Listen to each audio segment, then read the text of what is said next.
watching the morning news.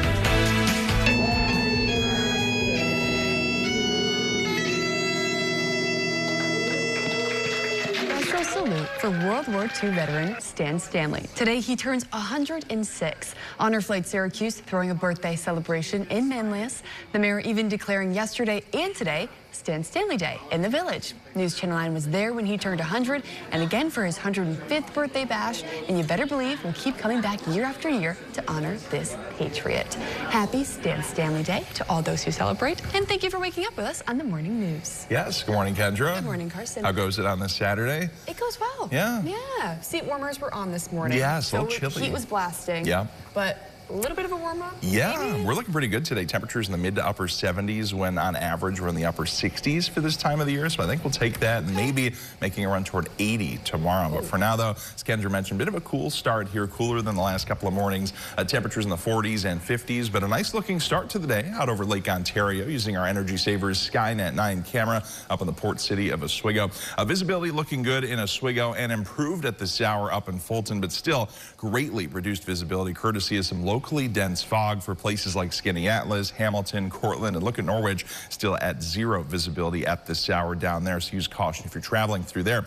Radar picture, though, free and clear of precipitation at this hour. Temperatures, there you have them, 50s for most. A couple of our normally cooler outlying areas in the upper 40s at this hour, as we've shown you with the New York State Mesonet. Temperatures, though, that are in the 40s and 50s right now climb well up into the 70s with clouds and some intervals of filtered sunshine as we head through your Saturday afternoon. So all in all, pretty nice looking and nice feeling start to the weekend. Again, we turn a little bit warmer tomorrow and we stay considerably dry for the next several days. We'll talk more about that in the full Storm Team forecast. Kendra, that's on the way in just a bit. Carson, thank you. First this half hour, new details about a case of child abduction and sexual assault from Seneca Falls. Brandon Siskowitz is accused of assaulting a 12-year-old girl he met online. Police say he drove from Wisconsin, picked the young girl up in Nedrow, and drove her to a Seneca Falls hotel for sex. Court documents suggest he was only chatting with the girl for 4 days beforehand. Documents also reveal that an overnight clerk at the hotel told police afterward she felt creeped out by the 26-year-old man checking in with a much younger girl. Police say the 26-year-old groomed the 12-year-old girl online, chatting over an app called Discord. Millions of kids and teens use the app, but experts warn predators are also lurking. News Channel 9's Ashley Cafaro has this advice for parents to keep their kids safe.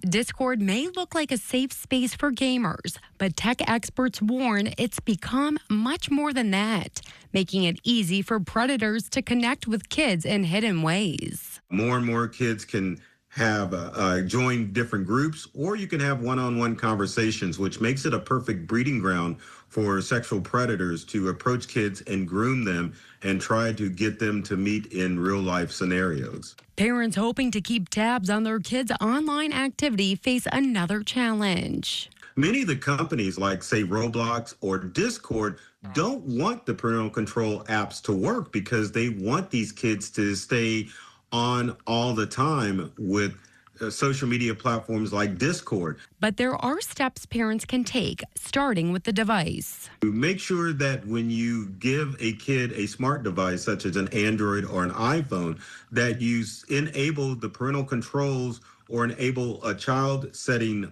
on the phone so that you can monitor what apps are being downloaded to that phone. But once Discord is on your child's device, Kelso says blocking may be the only option. A parental control software will allow you to either block the usage of that app or it will block that website. Tools that could help keep your child safe. In Central New York, Ashley Cafaro, News Channel 9. Experts say the most effective safeguard is a combination of technology and open conversations with kids about the risks online. Now to a traffic alert that could slow you down if you're going downtown over the weekend. The city of Syracuse telling you to avoid a section of Fayette Street between Clinton Street and Bank Alley. Crews will be doing road reconstruction from 6 a.m. to 6 p.m. The city says it expects the work to be wrapped up by the end of the weekend. A tractor-trailer crash tied up traffic in Cortland County yesterday afternoon. Cortlandville Fire tells us it happened on I-81 North by exit 50 McGraw. The driver was able to climb out of the wreckage before first responders got there. He went to the hospital to be evaluated. No word on what caused the big rig to roll over. A crazy story from the Albany area now making national headlines after a man walked into a local TV station and confessed to killing his parents. 53-year-old Lorenz Krause in court yesterday and seemed to have a smile on his face, even as the judge read out murder and corpse concealment charges against him. Thursday afternoon, Krause admitted to killing his parents back in 2017 during an interview with CBS 6 in Schenectady, telling a reporter he buried his parents in the backyard of their home. The couple, Franz Krause and Theresia Krause, had not been seen or heard from for several years. An investigation revealed Lorenz had been collecting their Social Security benefits. He's being held at the Albany County Jail and is due back in court on Wednesday. New details this morning about the gunman who opened fire at the NFL headquarters in New York City. The medical examiner now revealing new information about him. Here's ABC's Johnny Fernandez. The gunman who opened fire at the NFL's New York City headquarters, killing 4 people, including a police officer, claimed he had a traumatic brain injury from football, urging scientists to study his brain. Investigators say in late July, Shane Tamura drove cross-country from Las Vegas carrying an assault-style rifle and carried out the deadly attack. The medical examiner confirms Tamura was suffering from CTE, the same condition he claimed to have in his writings. In a note, he accuses the NFL, quote, concealing the dangers to players' brains to maximize profits. He also wrote, study my brain, please. I'm sorry. This might be an opportunity to educate people that CTE is being found regularly in former high school football players. The medical examiner did not say what role, if any, Tamura's CTE played in the shooting. The CDC says CTE is caused by repeated hits to the brain, a major concern in contact sports like football. While Tamura never played professionally, he did play as a child and in high school.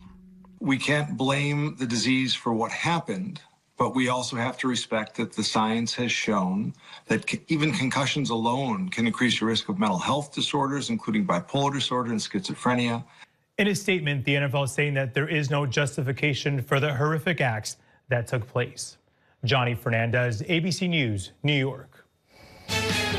Coming up next in the morning news, an inside look at a popular apple orchard expanding into a new line of beverages. You're watching the Morning News.